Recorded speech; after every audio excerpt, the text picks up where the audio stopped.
जीवनदास नामक एक निर्धन मदारी अपने प्रिय बंदर मन्नू को नचाकर अपनी जीविका उपार्जित करता था। वह और उसकी पत्नी बुधिया दोनों ही मन्नू को अपार स्नेह देते थे। संतान विहीन दंपत्ति के लिए वही सर्वस्व था। उनका वात्सल्य, उनका अनुराग, उनकी दुनिया। मन्नू उनके साथ ही खाता, उनके साथ ही सोता। उनकी दृष्टि में उससे प्रिय और कुछ न था। एक दिन जीवनदास मन्नू के लिए एक गेंद लेकर आया। आंगन ही उसका खेल का मैदान था। भोजन के लिए एक मिट्टी का प्याला, ओढ़ने के लिए कंबल का टुकड़ा, सोने के लिए बोरिया और सुरक्षा के लिए छत से झूलती रस्सी। यही उसकी संपत्ति थी और इन्हीं वस्तुओं पर वह अपनी जान छिड़कता था। जब तक उसके प्याले में कुछ न रखा जाता वह भोजन नहीं करता। उसका टाट और कंबल का टुकड़ा मानो उसकी शान थे। उससे अधिक प्रिय और कुछ न था। मन्नू के दिन आनंद में बीत रहे थे। प्रातःकाल रोटियां खाकर वह मदारी संग तमाशा दिखाने जाता। कला में वह इतना निपुण था कि दर्शक मुग्ध हो उठते। हाथ में लकड़ी लेकर वृद्धों की भांति चलता, आसन मारकर पूजा करता, तिलक मुद्रा बनाता, फिर पोथी बगल में दबाए पाठ करने निकलता। ढोल की थाप पर गीतों की नकल कर ऐसा अभिनय करता कि लोग हंसी से लौटपोट हो जाते। तमाशा समाप्त होने पर वह सभी को सलाम करता, पैरों पर झुककर पैसे वसूलता और उसका कटोरा सिक्कों से भर जाता। कोई उसे अमरूद थमा देता, कोई मिठाई।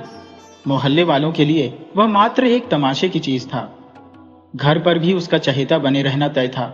हर कोई उससे खेलने आता, परंतु मन्नू को कुत्तों से चिढ़ थी।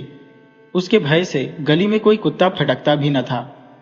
अगर कोई भूल से आ जाता तो मन्नू उसे 24 कनखी, एरिया और झापड़ जमाकर ही मानता। दोपहर में जब बुधिया धूप सेंकती तो मन्नू उसके सिर से जुएं निकालता और वह उसे प्यार से गाना सुनाती। वह जहां भी जाती मन्नू उसके पीछे पीछे चलता। शायद इससे अधिक स्नेह माता और पुत्र में भी न होता। एक दिन मन्नू के मन में विचार आया, क्यों न कहीं चलकर स्वादिष्ट फल खाए जाए। फल तो खाने को मिलते थे, पर वृक्षों पर चढ़कर डालियों पर उछलने का जो आनंद था वह सरलता से कहाँ मिलता। उस दोपहर जब जीवनदास तमाशा दिखाकर लौटा तब मन्नू वहां से गायब था। वैसे तो वह अक्सर मोहल्ले में घूमा करता था, इसलिए किसी को संदेह नहीं हुआ कि वह कहाँ गया होगा। मन्नू इधर उधर उछलता कूदता एक बगीचे में आ पहुंचा। फलों से लदे पेड़ उसे मानो आमंत्रित कर रहे थे। आओ, हमारे रस भरे फल चक्को। वह तुरंत एक छलांग में डालियों पर चढ़ गया। कुछ फल खाने लगा, कुछ नीचे गिराने लगा और गुठलियां इधर उधर फेंकने लगा। पके फल धरती पर बिखर गए, जिससे एक खरखराहट हुई और माली दोपहर की नींद से चौंक उठा। मन्नू को देखते ही माली क्रोधित हो उठा और पत्थर मारने लगा, परंतु उसके निशाने चूक रहे थे। पत्थर या तो उसे छूकर निकल जाते या हवा में ही दिशाहीन हो जाते। मन्नू बीच बीच में दांत निकालकर माली को डराता, कभी मुंह बनाकर काटने की धमकी देता। इसी बीच मोहल्ले के कुछ लड़के भी इकट्ठे हो गए और शोरगुल करने लगे। माली ने जब देखा कि बंदर काबू में नहीं आ रहा तो उसने बगीचे के मालिक को सूचना दी। मालिक सुनते ही आग बबूला हो उठा। बंदर की इतनी हिम्मत कि मेरे बगीचे में उपद्रव मचाए। वह तत्काल बंदूक लेकर बगीचे में आ पहुंचा। तभी उसने देखा मन्नू एक पेड़ की डालियों को जोर जोर से हिला रहा था। गुस्से से लाल होकर उसने बंदूक तान दी। मन्नू के होश उड़ गए। उसने पहले कभी अपने ऊपर बंदूक तनी नहीं देखी थी, लेकिन इसकी आवाज सुनी थी और चिड़ियों को गिरते हुए देखा था। उसके पांव सुन्न हो गए। वह किसी और डाल पर कूद भी न सका। भयभीत होकर उसी डाल पर दुबक गया। मालिक को उसकी यह दशा देख दया आ गई, इसलिए उसने गोली नहीं चलाई, बल्कि माली को आदेश दिया, जाओ बंदर को पकड़ लो। माली डर तो रहा था, लेकिन मालिक के क्रोध से अधिक भयभीत था। वह चुपचाप पेड़ पर चढ़ा और मन्नू को रस्सी से बांध लिया। फिर उसे खींचकर साहब के बरामदे में एक खंभे से बांध दिया गया। उसकी स्वतंत्रता अब समाप्त हो चुकी थी। शाम तक वह वहीं पड़ा पड़ा करुण स्वर में को करता रहा। संध्या ढली तो एक नौकर आया और उसके सामने मुट्ठी भर चने डाल गया। अब मन्नू को अपने हालात में हुए परिवर्तन का आभास हुआ। न टाट, न कंबल, न स्वच्छ हवा, बस बिखरे हुए चने, जिन्हें छूने की भी इच्छा न थी। अब उसे पछतावा हो रहा था। कहाँ तो मैं फल खाने चला था और कहाँ यह दशा हो गई। मदारी का प्रेम याद आया। बेचारा मुझे खोजता फिर रहा होगा।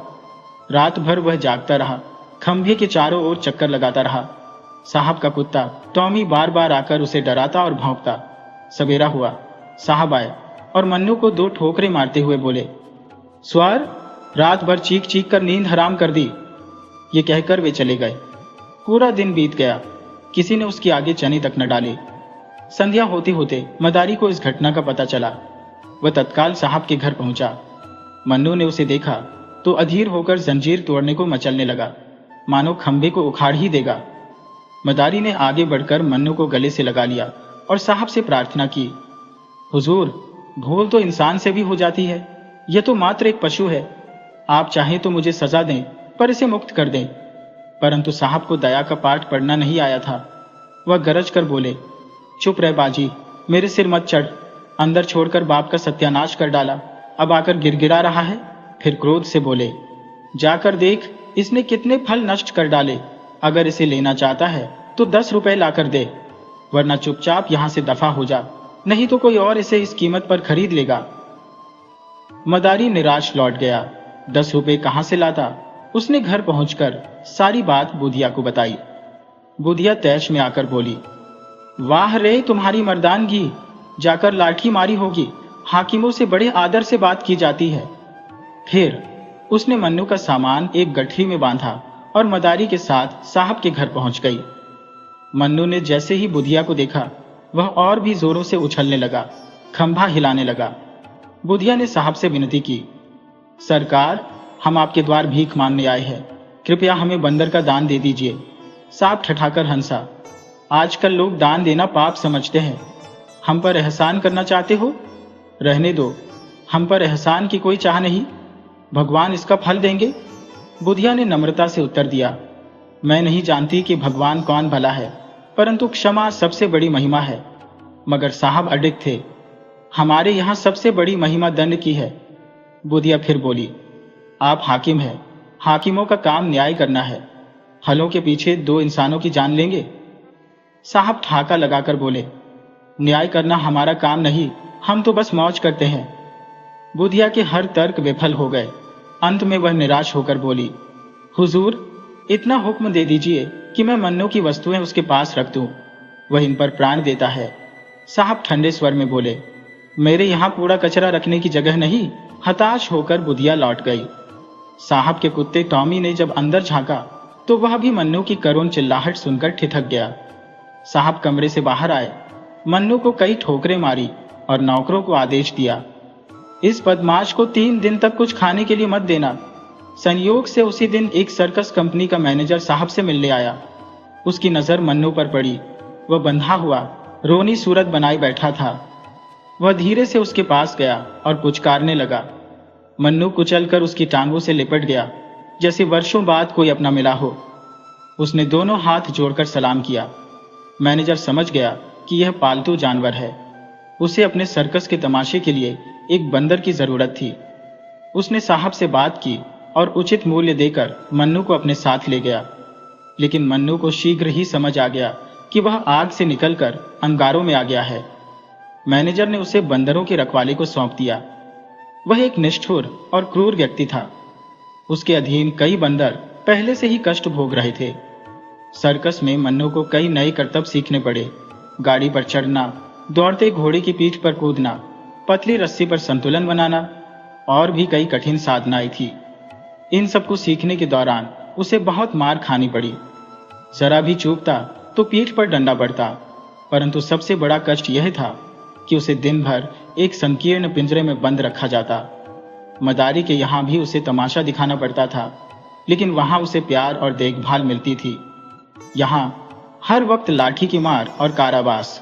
वह जब भी करतब सीखने में देर करता, उसकी देरी का कारण एक ही था, वह अभी तक जीवनदास के पास भाग जाने की आस नहीं छोड़ पाया था। मन्नू हर दिन इसी ताक में रहता कि कैसे मौका मिले और भाग जाऊं। लेकिन जानवरों पर कड़ी निगरानी रखी जाती थी। साहब की कैद से तो वह जल्द छूट गया था, परंतु इस नई कैद में 3 महीने बीत गए। चिंता के कारण उसका शरीर घुलता जा रहा था। हर दिन बस एक ही सवाल, भागने का मौका कब मिलेगा। संयोग से एक दिन सर्कस के पंडाल में आग लग गई। सर्कस के सारे कर्मचारी अपनी जान बचाकर भाग गए, परंतु जानवरों की किसी ने सुध न ली। सर्कस में बड़े और भयंकर जीव जंतु थे। 2 शेर, कई चीते, एक हाथी और एक भालू। आग लगते ही किसी ने जानवरों के पिंजरे खोल दिए। अब चारों ओर अफरा तफरी मच गई। जानवर चिल्लाते हुए भागने लगे। मन्नू भी जान बचाकर भाग खड़ा हुआ। उसने पीछे मुड़कर भी न देखा कि पंडाल जल गया या बचा। वह भागता भागता, उछलता कूदता सीधा वहीं पहुंचा जहां जीवनदास रहता था, परंतु दरवाजा बंद था। मन्नू खपरेल पर चढ़कर घर में घुस गया। चारों ओर नजर दौड़ाई, पर कोई नहीं था। जिस जगह वह सोता था, जिसे बुधिया गोबर से लीप कर साफ रखती थी, वहां अब घास और पत्ते बिखरे पड़े थे। वह लकड़ी जिस पर वह कूदकर खेला करता था, दीमकों ने खोखली कर दी थी। मोहल्ले वालों ने उसे देखते ही पहचान लिया। मन्नू आया, मन्नू आया, शोर मच गया। अब वह रोज शाम को उसी घर में आ जाता और अपने पुराने स्थान पर लेट जाता। दिन भर मोहल्ले में घूमता, कोई कुछ दे देता तो खा लेता, पर किसी की चीज छूता तक नहीं। उसे अब भी यह आशा थी, मेरा स्वामी यहीं लौटेगा। रात को उसके करुण क्रंदन की ध्वनि सुनाई देती थी। उसकी व्यथा देखकर देखने वालों की आंखें भर आती थी। इस प्रकार कई महीने बीत गए। एक दिन मन्नू गली में बैठा हुआ था। अचानक लड़कों का शोर सुनाई दिया। मन्नू ने देखा, एक बुढ़िया फटे पुराने चीथड़ों में लिपटी भूतनी जैसी प्रतीत हो रही थी। उसके बिखरे बाल हवा में उड़ रहे थे। कई लड़के उसके पीछे भाग रहे थे और उसे पत्थर मार रहे थे। पगली नानी कहकर उसे भगा रहे थे। वह ठहरकर रुक जाती और लड़कों से कहती, मैं पगली नानी नहीं हूं, मुझे पगली मत कहो। एक लड़के ने कहा, तू फटे कपड़े पहनती है तो तू पागल नहीं तो और क्या है? तुझे शर्म नहीं आती? शर्म किसे कहते हैं बेटा? तुझे कोई जो कुछ देता है तू उसे खा लेती है, तो पागल नहीं तो और क्या है? इसमें पागलपन की क्या बात है बेटा? भूख लगती है, पेट भर लेती हो, सब तुझे पागल पागल कहते हैं। तुझे क्रोध नहीं आता? क्या जाने बेटा, मुझे तो क्रोध नहीं आता। ये क्रोध किसी को आता भी क्यों है? मैं तो भूल गई हूं। कई लड़कों ने इस पर पगली पगली का शोर मचाया, परंतु बुढ़िया उसी तरह शांत भाव से आगे बढ़ती रही। जब वह निकट आई तो मन्नू ने उसे पहचान लिया। यह तो मेरी बुधिया है। वह दौड़कर उसके पैरों से लिपट गया। बुधिया ने चौंक कर मन्नू को देखा और पहचान गई। उसने उसे छाती से लगा लिया। मन्नू को गोद में लेते ही बुधिया को अनुभव हुआ कि उसके सारे कपड़े फटे हुए हैं। मारे शर्म के वह खड़ी न रह सकी और एक लड़की से बोली, बेटा मुझे कुछ पहनने के लिए दो। फिर एक लड़का दौड़कर एक कपड़ा लेकर आया और उसे दे दिया। बुधिया ने वह कपड़ा पहन लिया और बाल समेट लिए। उसके मुख पर जो एक अमानुषिक कठोरता थी, उसकी जगह चिंता का पीलापन दिखाई देने लगा। वह रो रो कर मन्नू से कहने लगी, बेटा तुम कहाँ चले गए थे? इतने दिन हो गए, हमारी सुध न ली। तुम्हारा मदारी तुम्हारे ही वियोग में परलोक से धार गया। मैं भीख मांगकर अपना पेट पालती हो। घर द्वार तहस नहस हो गया। तुम्हारे साथ रहने पर खाने पीने पहनने को सब मिल जाता था, परंतु अब तो सारी इच्छाएं ही लुप्त हो गई है। जब तुम्हारा मदारी मरा तब मेरी आंखों से आंसू तक न आए। वह खाट पर पड़ा कराहता रहा और मेरा कलेजा ऐसा पत्थर हो गया कि उसकी दवा दारू कौन करे। मैं उसके पास खड़ी तक न होती थी। मैं सोचती थी, ये मेरा कौन है? अब आज वे सब बातें और अपनी दशा याद आती है तो यही कहना पड़ता है कि मैं सचमुच पागल ही हो गई थी। लड़कों का मुझे पगली नानी कहकर चिढ़ाना ठीक ही था। ये कहकर वह मन्नू को लेकर गांव से बाहर एक बाग में चली गई, जहां एक पेड़ के नीचे वह रहती थी। इसके सिवा वहां मनुष्यों के बसेरे का कोई चिन्ह नहीं था। आज से मन्नू बुधिया के पास रहने लगा। वह सवेरे ही घर से निकल जाता, नखरे करता, भीख मांगता और बुधिया के लिए खाने भर को रोटियां लेकर आता। एक पुत्र भी होता तो वह इतने प्रेम से अपनी माता की सेवा न करता। उसकी नटखट अदाओं से खुश होकर लोग उसे पैसे भी देते थे। उन्हीं पैसों से बुधिया खाने की चीजें बाजार से लाती थी। लोग बुधिया के प्रति बंदर के इस प्रेम को देखकर हैरान रह जाते थे और कहते, यह बंदर नहीं, कोई देवता है।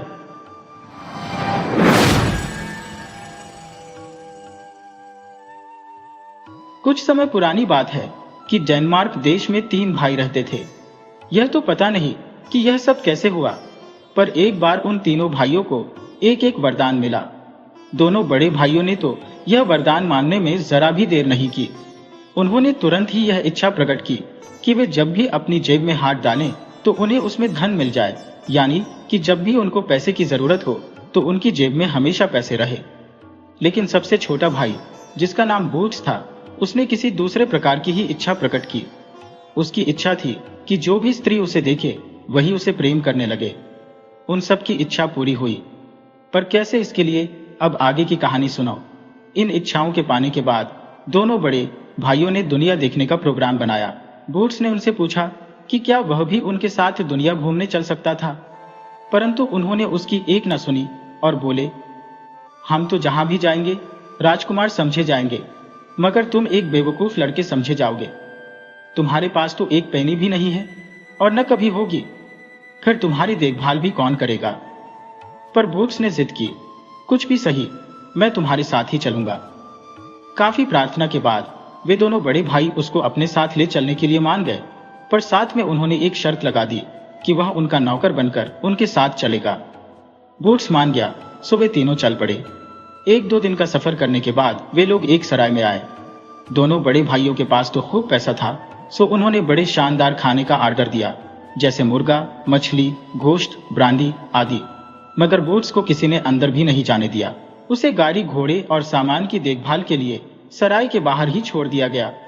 उसने घोड़ों को अस्तबल में बांधा, गाड़ी को धोया और फिर घोड़ों के खाने के लिए घास लेकर गया। जब वह यह सब कर रहा था तो सराय के मालिक की पत्नी उसे खिड़की से देख रही थी।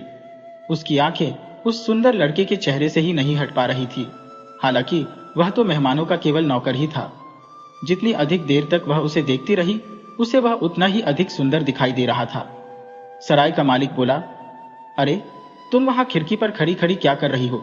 जरा जाकर देखो कि रसोई में खाना ठीक से बन रहा है कि नहीं। हमारे शाही मेहमान खाने का इंतजार कर रहे हैं। पत्नी उधर से अपनी आंख हटाए बिना ही बोली, ओह, अगर उनको खाना पसंद नहीं भी आया तो न सही, मैं क्या करूं?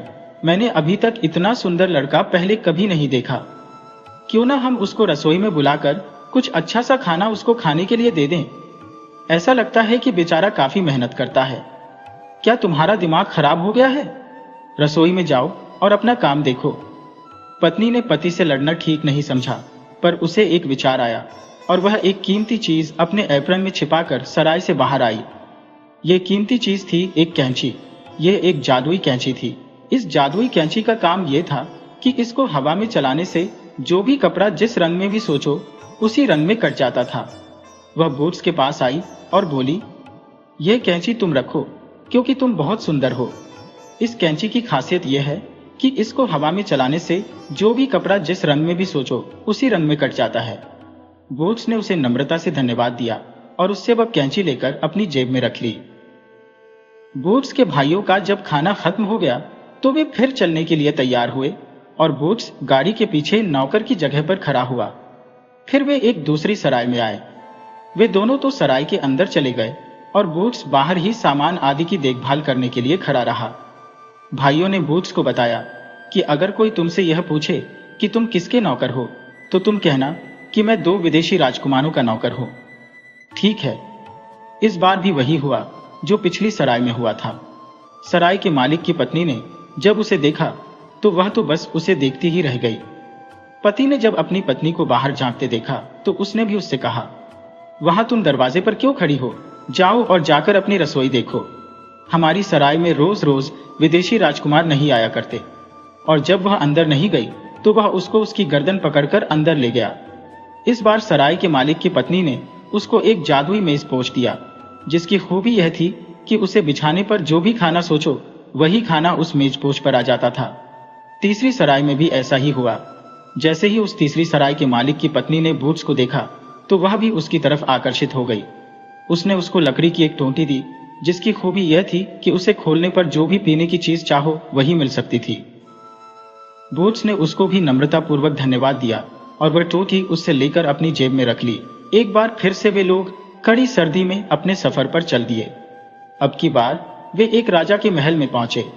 दोनों बड़े भाइयों ने अपना परिचय बादशाह के लड़कों के रूप में दिया, क्योंकि उनके पास खूब पैसा था और बहुत कीमती कपड़े थे। राजा ने उनका बहुत जोर शोर से स्वागत किया और राजमहल में उन्हें इज्जत से ठहराया गया। मगर बूट्स बेचारा उन्हीं फटे कपड़ों में था जिनको पहनकर वह घर से निकला था। उस बेचारे की जेब में तो एक पैनी भी नहीं थी। उसको राजा के नौकरों ने नाव में सवार कराकर एक टापू पर भेज दिया, क्योंकि वहां का यही नियम था कि जो भी गरीब या भिखारी वहां आता उसको उसी टापू पर भेज दिया जाता। राजा ने यह नियम इसलिए बना रखा था क्योंकि वह अपने स्वादिष्ट और अच्छे खाने और पहनने के बढ़िया कपड़ों को गरीबों की नजर से गंदा नहीं करना चाहता था।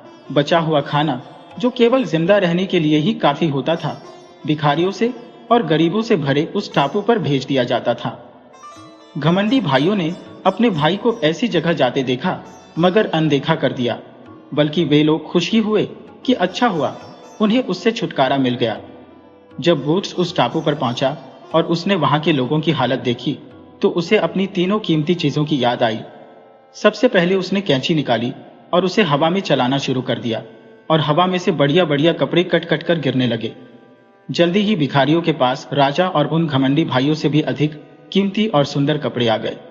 उन कपड़ों को पहनकर वे सब बहुत खुश हुए और नाचने लगे, पर वे अब अपनी भूख के लिए क्या करें। अब बूट्स ने अपना मेजपोश निकाला और उसे बिछा दिया। अब क्या था, नाम लेते ही मेजपोश पर तरह तरह के स्वाददार खानों का ढेर लग गया। भिखारियों ने ऐसा खाना कभी जिंदगी में नहीं देखा था। उन्होंने खूब खाया और खूब खिलाया। ऐसी दावत तो राजा के महल में भी शायद कभी नहीं हुई होगी जैसी उन भिखारियों के टापू पर हो रही थी। अब तुम्हें प्यास भी लग रही होगी, सो लो, जो चाहो पियो, कहकर बूट्स ने अपनी लकड़ी की टोटी निकाली और उसे खोल दिया। तरह तरह की शराब उसमें से निकलने लगी। इस प्रकार भिखारियों ने बूट्स की मेहरबानी से वह सब कुछ पाया जो किसी राजा को भी नसीब होना मुश्किल था। क्या तुम सोच सकती हो कि यह सब कुछ देखकर वहां क्या खुशियां मनाई जा रही होंगी। अगली सुबह राजा के नौकर भिखारियों के लिए खाना लेकर आए। वे दलिया आदि की खुरचने, कुछ पनीर के टुकड़े और डबल रोटी के सूखे टुकड़े लाए थे, लेकिन आज भिखारियों ने उनको छुआ तक नहीं। यह देखकर राजा के नौकरों को बड़ा आश्चर्य हुआ कि जिस खाने के ऊपर वे रोज टूट पड़ते थे, आज वे उसको छूने भी नहीं आए। लेकिन इससे भी ज्यादा आश्चर्य उन्हें तब हुआ जब उन्होंने देखा कि सारे भिखारी राजकुमारों जैसे शाही कपड़े पहने हुए हैं। राजा के नौकरों को लगा कि वे शायद किसी गलत टापू पर आ गए हैं, पर नहीं, यह तो वही टापू था जिस पर वे रोज आते थे। फिर उन्होंने सोचा कि शायद यह कल वाले भिखारी की करामत रही हो, पर यह सब उसने कैसे किया होगा, यह उनके दिमाग में नहीं आया। वे महल लौट गए और उन्होंने टापू के बारे में कई सारी बातें राजा को बताई। एक बोला, उनको इतना घमंड हो गया है कि उन्होंने आज के खाने को छुआ तक नहीं। दूसरा बोला, उस कल वाले लड़के ने सबको शाही कपड़े पहनने को दे दिया है। टापू पर रहने वालों का कहना है कि उस लड़के के पास एक ऐसी कैंची है जो हवा में चलाने से सिल्क और साटन के कपड़े काटती है। तीसरा बोला, उनके पास बहुत तरह का खाना और शराब पड़ी थी, इसलिए उन्होंने यह खाना छुआ तक नहीं।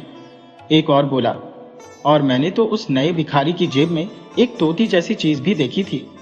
राजा की एक बेटी थी, उसके कानों में भी ये बातें पड़ी तो उसके मन में इस लड़के को देखने की इच्छा हुई कि अगर वह कैंची उसे बेच दे तो वह भी सिल्क और साटन के कपड़े पहन पाएगी। उसने अपने पिता को चैन नहीं लेने दिया और राजा को उस लड़के को बुलाने के लिए एक आदमी उस टापू पर भेजना ही पड़ा। जब वह लड़का महल में आया तो राजकुमारी ने देखा कि वह किसी राजकुमार से कम नहीं लग रहा था। उसने पूछा, क्या यह सच है कि उसके पास जादू की कैंची है? बूट्स बोला कि हाँ, यह सच है कि उसके पास जादू की कैंची है। उसने अपनी जेब से जादू की कैंची निकाली और हवा में चलाने लगा। सिल्क, साटन और मखमल के कपड़ों के ढेर लग गए, पीले, हरे, गुलाबी, नीले। राजकुमारी ने कहा, यह कैंची हमें बेच दो, तुम जो चाहोगे हम तुम्हें वही देंगे। बूट्स ने कहा, नहीं, मैं इसे नहीं बेच सकता, क्योंकि ऐसी कैंची मुझे दोबारा नहीं मिल सकती। जब वे लोग आपस में सौदेबाजी कर रहे थे तो राजकुमारी के साथ भी वही हुआ जो उन तीनों स्त्रियों यानी सराय के मालिकों की पत्नियों के साथ हुआ था। उसे लगा कि इतना सुंदर लड़का तो उसने पहले कभी देखा ही नहीं था। उसे लगा कि उस लड़के के बाल पीली साटन से भी ज्यादा पीले हैं, उसकी आंखें नीली मखमल से भी ज्यादा नीली हैं और उसके गाल गुलाबी सिल्क से भी ज्यादा गुलाबी है। वह उसको जाने नहीं देना चाहती थी, सो उसने सौदा छोड़कर उससे कैंची देने के लिए प्रार्थना करनी शुरू कर दी, जो बूट्स उसको किसी तरह भी देने के लिए राजी नहीं था। उसने उस लड़के से पूछा कि आखिर तुम्हें इसके लिए चाहिए क्या? बूट्स ने कहा, मैं अगर एक रात तुम्हारे कमरे के दरवाजे पर फर्श पर सो जाऊं तो यह कैंची मैं तुम्हें ऐसे ही दे दूंगा। मैं तुम्हें कोई नुकसान नहीं पहुंचाऊंगा, लेकिन अगर तुम्हें मुझसे डर लगे तो तुम अपने भरोसे के 2 चौकीदार रख सकती हो और रात भर कमरे में रोशनी भी रहने दे सकती हो। राजकुमारी को इसमें कोई परेशानी नहीं थी। सो बूट्स राजकुमारी के कमरे के दरवाजे के पास फर्श पर रात भर सोया। 2 चौकीदार वहां रात भर रहे और कमरे में रोशनी रही, पर राजकुमारी को नींद नहीं आई, क्योंकि वह जब भी अपनी आंखें बंद करती उसके सामने बूट्स की सूरत नाचने लगती और फिर वह अपनी आंखें खोल लेती। रात भर यही चलता रहा। वह उसे उन सब लड़कों से सुंदर लग रहा था जो अब तक उससे शादी के उम्मीदवार रह चुके थे। अगले दिन राजकुमारी ने कैंची ले ली और बूट्स को भिखारियों के टापू पर वापस भेज दिया। अब उसे कैंची से कोई काम नहीं था, बस उसके मन में तो बूट्स की सुंदर सूरत बसी हुई थी। सो अब उसने उस अच्छे खाने के बारे में सोचा जो उस टापू पर बूट्स ने वहां के भिखारियों को दिया था। वह उसकी तह तक भी पहुंचना चाहती थी। सो बूट्स को फिर महल में लाया गया। जब राजकुमारी ने उन बढ़िया खानों के बारे में उससे पूछा तो उसने उसको मेजपोश के बारे में बताया और साथ में यह भी कहा कि वह उसको बेचेगा नहीं, लेकिन अपनी पुरानी शर्त पर उसको ऐसे ही दे सकता है। राजकुमारी राजी हो गई और बूट्स पहले दिन की तरह से फिर वैसे ही राजकुमारी के कमरे के दरवाजे के पास फर्श पर सोया। इस रात राजकुमारी को और भी कम नींद आई। वह रात भर बूट्स का चेहरा अपनी आंखों के सामने देखती रही और फिर भी उसे रात छोटी लगी। अगले दिन बूट्स ने अपना जादू का मेजपोश राजकुमारी को दे दिया। राजकुमारी ने राजा से बूट्स को महल में रखने की जिद की तो राजा ने कहा, किसी चीज की कोई हद भी तो होती है। हम इस तरीके से उसे यहां नहीं रख सकते, उसे टापू पर जाना ही होगा। और अगले दिन राजकुमारी की इच्छा के खिलाफ उसको फिर उसी टापू पर भेज दिया गया। जाते जाते राजकुमारी से उसने कहा कि उसको उन 2 राजकुमारों से अच्छा व्यवहार करना चाहिए जो उनके महल में ठहरे हुए हैं। अब की बार राजकुमारी को उसकी शराब की याद आई तो वह फिर अपने पिता के पास गई और बोली, पिताजी, उसके पास अभी एक चीज और है जो मेरे पास होनी चाहिए, इसलिए मेहरबानी करके उसे एक बार और बुला दीजिए। राजा ने अनमने मन से उसको बुलवा दिया। इस बार जब बूट्स आया तो राजा ने भी उनकी बातें सुनी। राजकुमारी ने पूछा, क्या तुम्हारे पास कोई जादुई टोंटी भी है? बूट्स ने फिर वही जवाब दिया, हाँ है। अगर राजा मुझे अपना आधा राज्य भी दे दें तो भी मैं उसे नहीं बेचूंगा, पर अगर तुम मुझसे शादी करने को तैयार हो तो मैं तुमको वह ऐसे ही दे सकता हूं। राजकुमारी मुंह फेरकर हंसी। फिर उसने अपने पिता की ओर देखा। पिता ने भी अपनी बेटी की ओर देखा तो उसको लगा कि उसकी बेटी इस लड़के को प्यार करती थी।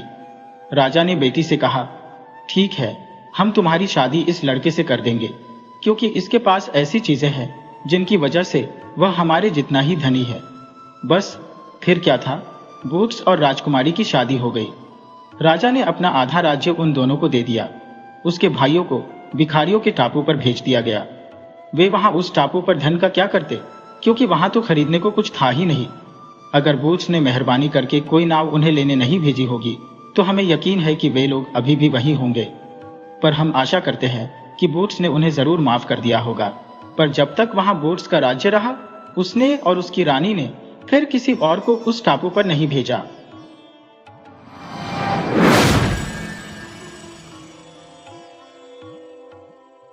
अरगनी पर टंगी वायल साड़ी को झाड़कर पहनने के बाद जानकी दीवार पर लटके आईने के सामने जा खड़ी हुई। उसने अपने संवरे हुए बालों को हाथों से तनिक ठीक किया। माथे पर लगी कुमकुम की बिंदी पसीने से कुछ फैल गई थी। उंगली पर धोती का किनारा लपेटकर उसने बिंदी को चारों तरफ से ठीक किया। बिंदी का आकार कुछ छोटा हो गया। उसे मन ही मन इस बात का संतोष था कि छोटे आकार की बिंदी भी उसके माथे पर अच्छी लग रही है।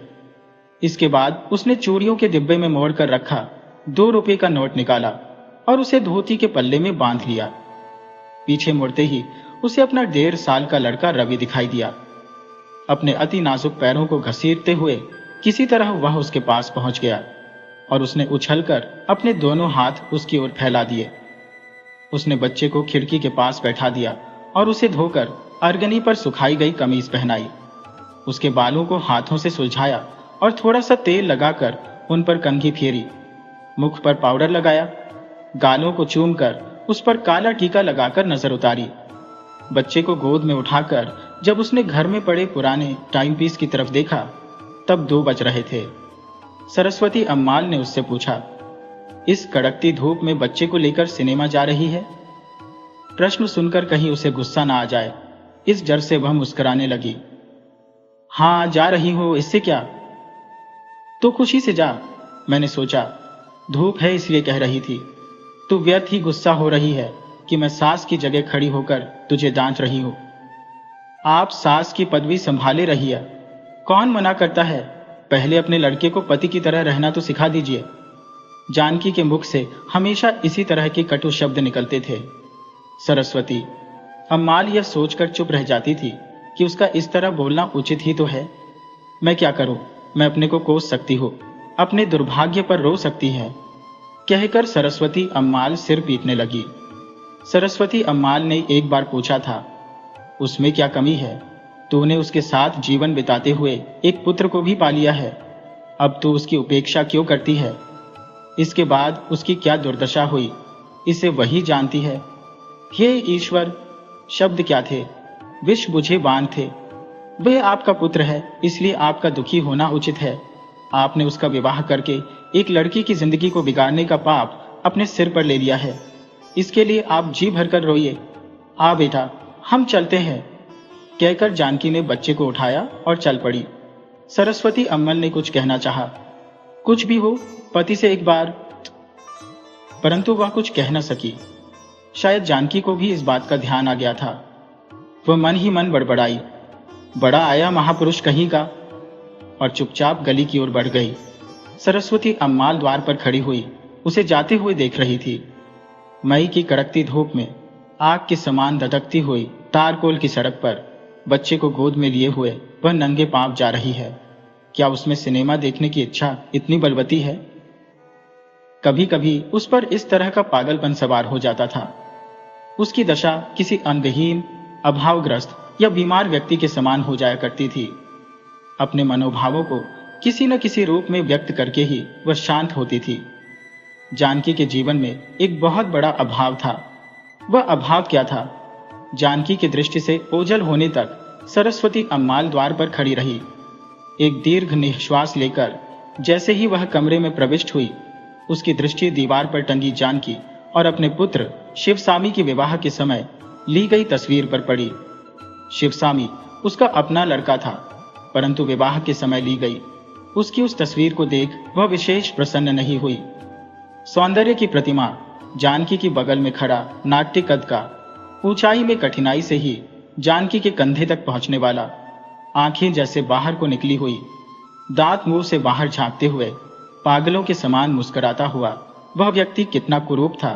बेचारी जानकी, विवाह से पहले उसने कैसे कैसे सपने संजोए होंगे। भीतर ही भीतर बनकर नष्ट हुए कितने मनोराज्यों के खंडहरों का भार ढोती हुई वह उसकी बगल में खड़ी हुई होगी। मैं पापिन हो, महापापिन हो, मैंने अपने बेटे के लिए इस सुंदर बच्ची के जीवन को नष्ट कर दिया। ये सोचकर सरस्वती अम्माल ने आंचल से अपने आंसू पोंछ लिए। शिवसामी की पत्नी को देखकर नगर के सभी लोग चकित थे। नगर के छोटे छोटे बच्चे भी शिवसामी को मात्र उसका नाम लेकर नहीं पुकारते थे। वह उसे मूर्ख शिवसामी, पागल शिवसामी, काना शिवसामी, जापानी शिवसामी आदि नामों से पुकारते थे। इसे सुनकर सरस्वती अम्माल का मात हृदय पीड़ा से छटपटा उठता था। इतने कुरूप शिवसामी का अत्यंत सुंदर किंतु निर्धन कन्या जानकी से विवाह कराकर सरस्वती अम्माल पहले तो बहुत खुश हुई कि उसने नगर के सभी लोगों से बदला ले लिया है, परंतु बहुत शीघ्र ही वह जान गई कि उसे भयंकर भूल हो गई है। अब वह अपने अपराध के विषय में निरंतर सोचती हुई आंसू बहाने लगी। शिवसामी कुरूप और मूर्ख ही नहीं, अपितु अत्यंत क्रोधी और उद्दंड स्वभाव का है। अपने अनुभव के बल पर इस बात को अच्छी तरह जान लेने के बाद जानकी को अपना जीवन नरकवत लगने लगा। उसने कई बार आत्महत्या करने का विचार भी किया। ऐसे अवसरों पर सरस्वती अम्माल के प्रेम और सहानुभूतिपूर्ण शब्दों ने ही उसे जीवित रहने की प्रेरणा दी थी। उसके गर्भ से उत्पन्न रवि ने भी उसे निरंतर जीवित रहने की प्रेरणा दी। पुत्र के जन्म के बाद जानकी के स्वभाव में अहंकार और जिद्दीपन का समावेश हो गया। उसे लगता था कि उसने अपने सोने जीवन के अंधकार को दूर करने के लिए स्वयं ही एक दीपक को खोज लिया है। उसके जीवन में जो अभाव थे, जिनका उसने मन ही मन अनुभव किया था और जिसे दूसरे व्यक्ति भी अनुभव द्वारा ही जान सकते थे, बदला लेने के लिए उसने सबकी उपेक्षा करना आरंभ किया, पति की भी। उसने इसकी ओर कभी ध्यान नहीं दिया था। अतः इसके उपेक्षापूर्ण व्यवहार का परिचय उसे कहाँ मिल सकता था। वह तो सोचता था कि कभी कभी पत्नी पर अधिकार जमाना ही पुरुष का लक्षण है। ऐसे अवसरों पर जानकी बिना थके हुए उस पर कटु शब्दों की वर्षा करती थी। शिवसामी उसके अंतर्मन से निकलते हुए उन शब्दों को सुना अनसुना कर देता था। उसे बराबर यही लगता था कि वह उसका विरोध कर रही है। अतः वह क्रोध में आकर उसे पीटने लगता। और तब जानकी सरस्वती अम्माल को देखकर चिल्ला उठती थी, यही सब कुछ देखने के लिए ही तो आपने अपने प्यारे बेटे का ब्याह रचाया था। देखिया, जी भरकर देखिया। सरस्वती अम्माल मन ही मन कह उठती थी, इसका कहना ठीक है, इसका कहना ठीक है। इनकी लड़ाई के खत्म हो जाने तक वह घर के किसी कोने में जा बैठती थी। घर में लड़ाई झगड़े की यह नौबत कभी कभार ही आती थी। प्रायः शिवसामी पागलों के समान बकता रहता था और घर के लोग उसकी ओर कोई ध्यान नहीं देते थे। शिवसामी के दफ्तर से लौटते ही उसके घर के बरामदे में ताश खेलने वालों की मंडली जम जाती थी। शिवसामी के सभी मित्र दूसरी गलियों में रहते थे। उनमें एक था रामभद्रन। वह शिवसामी के दफ्तर में काम करता था। उसका घर तानबरम में था। वह जब भी आता था बेसुध होकर ताश खेलता था। आखिरी इलेक्ट्रिक ट्रेन के छूटने में केवल 10 मिनट बाकी है, इस तरह की सूचना पाकर ही वह उठता था और ताश के खेल की सभा समाप्त होती थी। 8 बजते ही जानकी बिना किसी की प्रतीक्षा किए खाना खाकर बच्चे को अपने से चिपटाकर सो जाती थी। सरस्वती अम्माल अपने बेटे की प्रतीक्षा में देहरी पर सर रखकर अर्ध निंद्रा में पड़ी रहती थी। शिवसामी, 11:15 बज गए। मां के इन शब्दों को सुनकर ही वह उठकर आता था। अपने दोस्तों को विदा कर जब वह खाना खाने बैठता था तब भी इस प्रकार बड़बड़ाता रहता था, मां, मैंने त्रुप से उसके पान के नहले को काटकर बड़ी गलती की, परंतु मैं क्या करता, मेरे पास पान को छोड़ बाकी रंग के ही पत्ते थे, हुकुम के छोटे पत्ते थे, अतः हुकुम की बारी आने पर भी सर मुझे नहीं मिलता। त्रुप भी एक था, नहीं काटता तो क्या करता, मुझे कहां पता था कि वह गुलाम फेंकेगा, इसी से मैं बाजी हार गया। अम्मा, फोटो को इतने ध्यान से क्यों देख रही हो? क्या तुम सोच रही हो कि तुम्हारा बेटा फिर एक बार बारात सजाकर जाएगा? मैं भी यही चाहता हूं। खैर, इस समय कॉफी ला दोगी? 4 कप कॉफी चाहिए। शब्दों को सुनते ही सरस्वती अम्माल ने पीछे मुड़कर देखा। बरामदे में ताश मंडली जमी हुई थी। उसने पुत्र की विनोदपूर्ण बातों की ओर कोई ध्यान नहीं दिया। वह एकाएक बोल उठी, ओहो, तो आज शनिवार है, अभी कॉफी लाती हो? दूध वाला अभी तक नहीं आया? बस आता ही होगा। ऐसा कहकर मुंह बनाते हुए सरस्वती अम्माल रसोई घर की ओर चल पड़ी। जानकी कहाँ है? सिनेमा देखने गई है। किससे पूछकर गई है? किससे पूछकर जाती? मुझसे पूछकर गई है। देख रहा हो कि उसकी उद्दंडता दिन पर दिन बढ़ती जा रही है। इतनी कड़कती धूप में उस लूले लड़के को लेकर गई है। आने दे उसे। शिवसामी गुर्राने लगा। क्यों भाई, इसमें गलती क्या है? घर में तो हवा भी नहीं है।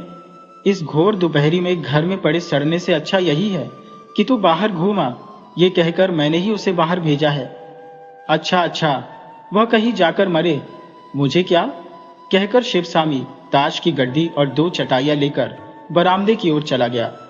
बरामदे की ओर से एक आवाज आई, क्यों रे, रामभद्रन को क्या हुआ? वह आज यहां क्यों नहीं आया? खेलने के लिए हम 4 लोग काफी है। जो यहां नहीं है उसकी चिंता क्यों करें? तू पत्ते बांट। शिवसामी ने ताश के पत्ते बांट दिए और खेल शुरू हो गया। क्या सिनेमा में ही जोड़ी ठीक बैठती है? वे दोनों कितने खुशी से नाचते गाते जा रहे थे। क्या यह सब सिनेमा में ही संभव है? बच्चे को गोद में लिए चलती जानकी का स्पर्श करती हुई एक रेशमी साड़ी आगे बढ़ गई। जानकी ने सिर उठाकर देखा। सामने एक युवा जोड़ा दिखाई पड़ा। लोगों की उस भीड़ में भी सूटधारी वह युवक अपनी बाहों से युवती की कमर को घेरे हुए चल रहा था। युवती रेशमी साड़ी पहने अपने गालों से उसकी भुजाओं का चमकीले रेशमी बुश शर्ट का स्पर्श करती हुई आगे बढ़ रही थी। वह कितनी सुखी है, सिनेमा की नायिका की तरह। जीवन में भी बहुत से लोग सुखी होते हैं, मैं ही दुर्भाग्यशालिनी हूं। मुझे जीवन ने इस बात पर विश्वास करने का अवसर भी नहीं दिया कि संसार में बहुत से लोग सुखी जीवन बिताते हैं। सोचकर उसका मन रो उठा। सिनेमा हॉल में बैठे हुए उन प्रेमपूर्ण दृश्यों को देखकर, जिनको देख सभी लोग प्रसन्न हो रहे थे और आगे की सीटों पर बैठे हुए लोग सीटी बजा बजा कर अपनी प्रसन्नता व्यक्त कर रहे थे, जानकी का हृदय ईर्ष्या, दुख और शोक की भावना से भर उठा। एक आध बार दुख के सीमातीत हो जाने पर वह रो पड़ी। हाँ, यही तो उसके जीवन का बहुत बड़ा अभाव था। दूसरों को देख मिलता था, इसी से उस पर सिनेमा देखने का भूत सवार हो गया था। थिएटर से बाहर निकलकर वह सामने के होटल की ओर चल पड़ी। होटल के भीतर जाकर वह एक कोने की मेज के पास जाकर बैठ गई और उसने मिठाई का ऑर्डर दिया। उसने थोड़ा थोड़ा करके बच्चे को पूरी इमरती खिलाई। जब वह कॉफी को ठंडा कर रही थी, तब उसे लगा कि कोई बहुत देर से उसकी तरफ एकटक देख रहा है। उसने मन ही मन सोचा, कहीं वे तो नहीं आए। दृष्टि उठाते ही उसे सामने रामभद्रन बैठा दिखाई दिया। इसकी सूरत तो जानी पहचानी लगती है। यह सोच उसने उसे गौर से देखा। कुछ देर बाद उसे याद आया कि वह उसके पति के साथ ताश खेलने के लिए आने वालों में से है। रामभद्रन उसे देख मुस्कुराया। जानकी भी मुस्कुरा दी। उसने आज पहली बार रामभद्रन को गौर से देखा था। वह कितना सुंदर है, सभ्य है। जानकी के सौंदर्य और बुद्धिमानी की प्रशंसा रामभद्रन बहुत दिनों से करता आ रहा था। हाथ धोने के लिए उठते ही वह उसकी मेज के पास आ गया और अत्यंत परिचित व्यक्ति के समान पूछने लगा, क्या सिनेमा देखने जा रही हो? नहीं, देखकर लौट रही हो। क्यों भाई, सिनेमा देखा? इस तरह बच्चे को संबोधित करते हुए उसने बच्चे को मेज पर खड़ा किया। बच्चे के दोनों पैर मुड़ गए। यह खड़ा क्यों नहीं होता? पता नहीं क्यों, 1.5 साल का हो गया है, अब भी खड़ा नहीं हो पाता है। उसे दवाई टॉनिक आदि बराबर दे रही है। शरीर में शायद किसी चीज की कमी है। इसके पिता तो इसे लोला कहकर ही पुकारते हैं। आप घबराइए नहीं, 6 महीने में ही यह चलने लगेगा।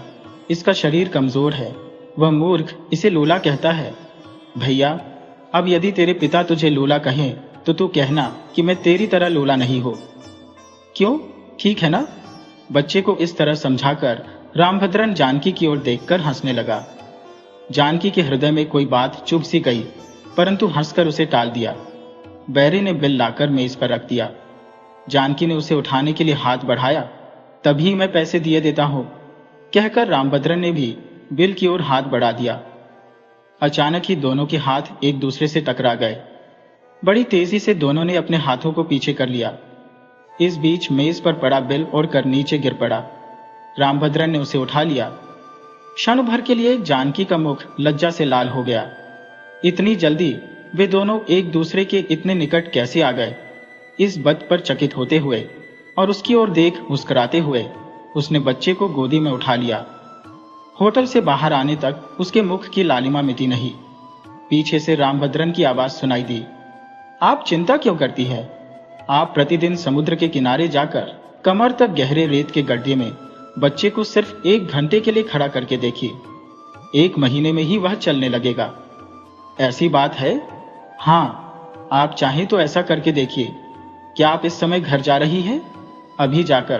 क्यों बेटा, समुद्र के किनारे चलेगा? बच्चे को पुचकारते हुए रामभद्रन ने जानकी की ओर देखा। पहले उसने सोचा कि उसे मना कर दूं, लेकिन उसकी बातों में, उसकी आवाज में, उसकी मुस्कान में एक आकर्षण था, सुख देने की शक्ति थी। बेटा आओ, समुद्र तट पर चलें, कहकर वह उसके साथ चल दी। 6 बज चुके थे। अभी धूप कम नहीं हुई थी।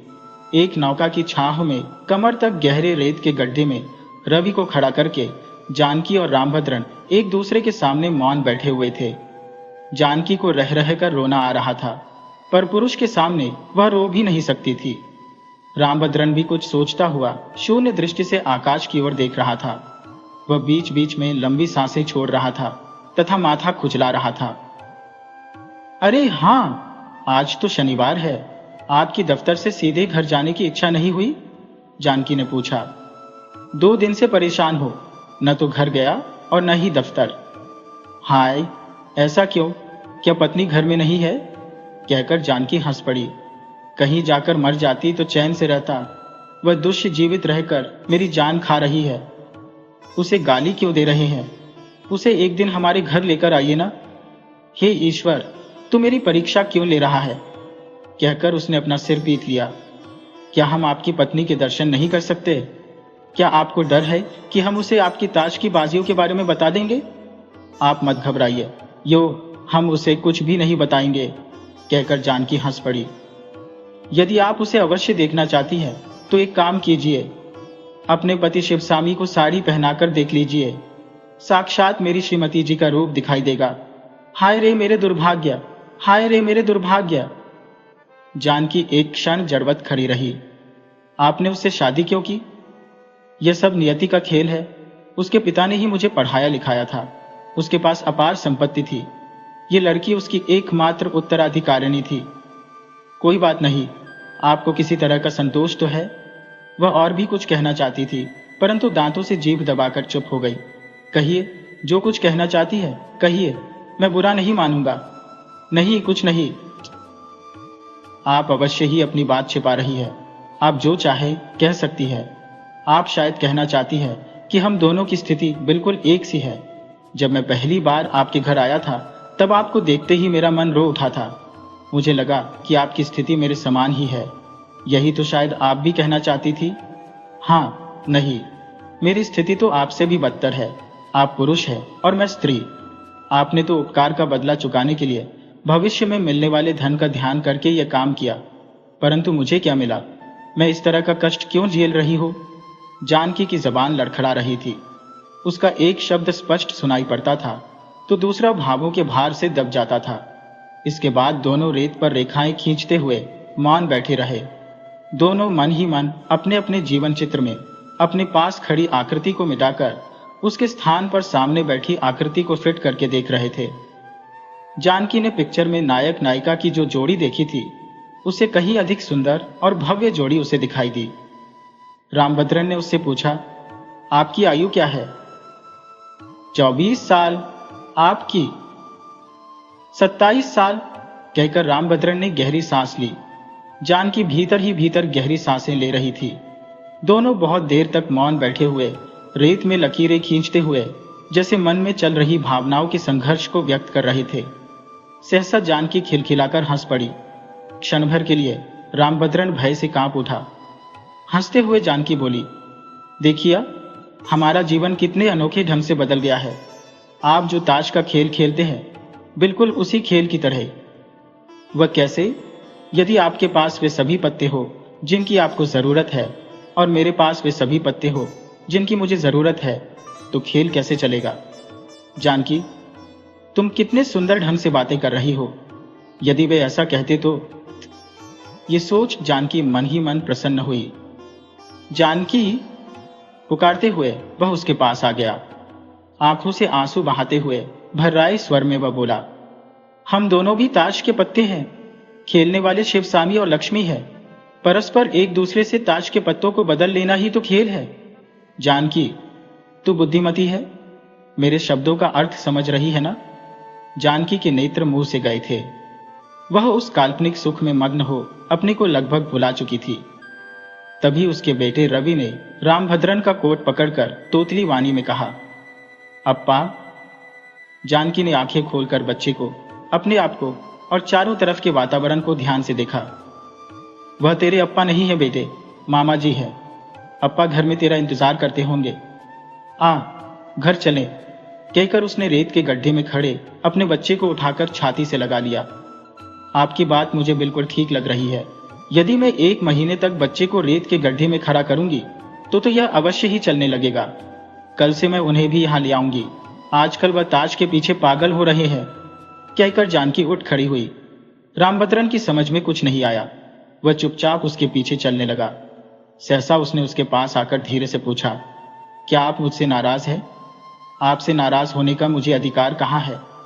अरे हाँ, मैंने आपको ताश के खेल के बारे में पूरी बात नहीं बताई। आपने कहा था कि खेलने वाले मेरे पति और आपकी पत्नी है। वस्तुतः आपकी यह बात गलत है। वे भी हमारी तरह ताश के पत्ते हैं। हाँ, आप कह सकते हैं कि उनका कोई पॉइंट नहीं है। खेलने वाला मनुष्य नहीं, ईश्वर है। वह गलत खेल रहा है, ऐसा कहने का हमें अधिकार कहाँ है? रामभद्रन ने चकित होकर पूछा, जानकी, आप क्या कह रही है? कल इतवार है ना? आप लक्ष्मी को लेकर आइए, हम खूब बातें करेंगे, उसे भी मैं बोलना सिखा दूंगी। बेटे, मामा जी को नमस्ते कर। अच्छा, हम चलते हैं। कहते हुए जानकी तेजी से घर की ओर बढ़ गई। दिन और रात को मिलाने वाली मधुमाती शाम समाप्त हो चुकी थी। समुद्र के किनारे जलती हुई बत्तियों की तेज रोशनी रात्रि के आगमन की स्पष्ट सूचना दे रही थी।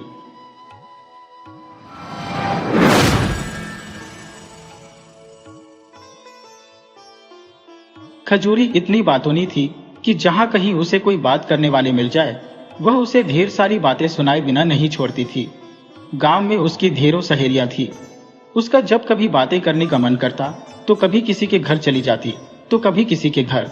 स्त्रियां उसकी बातें सुनकर खूब आनंदित होती थी। खजूरी के पास जब कोई बात सुनाने को न होती तो वह बड़ी बड़ी गप्पे हाँका करती। कभी कभी तो वह ऐसी गप्पे हाँकती कि लोगों को यकीन हो जाता कि वह सच बोल रही है। ज्यादा बातूनी होने के कारण वह अपने घर की निजी बातें भी लोगों को बता देती थी। असल में उसके पेट में कोई बात पचती ही नहीं थी। इस कारण उसे जो भी इधर उधर की बात पता लगती, बड़ा चढ़ाकर दूसरों को बता आती थी। कुछ लोग तो उसकी गप मारने व ज्यादा बोलने की आदत से बहुत परेशान थे। उसकी इस आदत से सबसे ज्यादा परेशान उसका पति अंद्रे था। वह उसे हरदम समझता था कि कम बोला करो, घर की बातें बाहर मत बताया करो। परंतु खजूरी के कानों पर जू तक नहीं रेंगती थी। बातें करने के चक्कर में अक्सर उसे खाना बनाने को देर हो जाया करती थी। कभी कभी तो वह घर के जरूरी काम तक भूल जाती थी। शाम को जब थका हुआ अंद्रे खेत से लौटता तो उसे खूब डांटता। खजूरी अपनी आदत से मजबूर थी। गप्पे उसके लिए समय बिताने का सबसे अच्छा साधन थी। एक बार अंद्रई अपने खेत में हल चला रहा था, तभी उसके हल से कोई वस्तु टकराई। खन खन की आवाज सुनकर वह चौकन्ना हो गया। उसने हाथ से थोड़ी मिट्टी खोदी तो उसे यकीन हो गया कि यहाँ कोई धातु की चीज गड़ी हुई है। उसने उस स्थान पर निशान लगा दिया। वह सारे दिन चुपचाप खेत पर काम करता रहा ताकि दिन की रोशनी में कोई उसे जमीन खोदते न देखे। जब शाम हो गई और हल्का अंधेरा होने लगा तो उसने मौका पाकर खेत में उसी स्थान पर खुदाई शुरू कर दी। थोड़ी ही देर में जगमगाता खजाना उसके सामने था। उस खजाने में हीरे मोती, सोने के आभूषणों का ढेर था। वे सब एक स्वर्ण कलश में भरे हुए थे। उस खजाने को देखकर अंद्रे की बाँछें खिल गईं।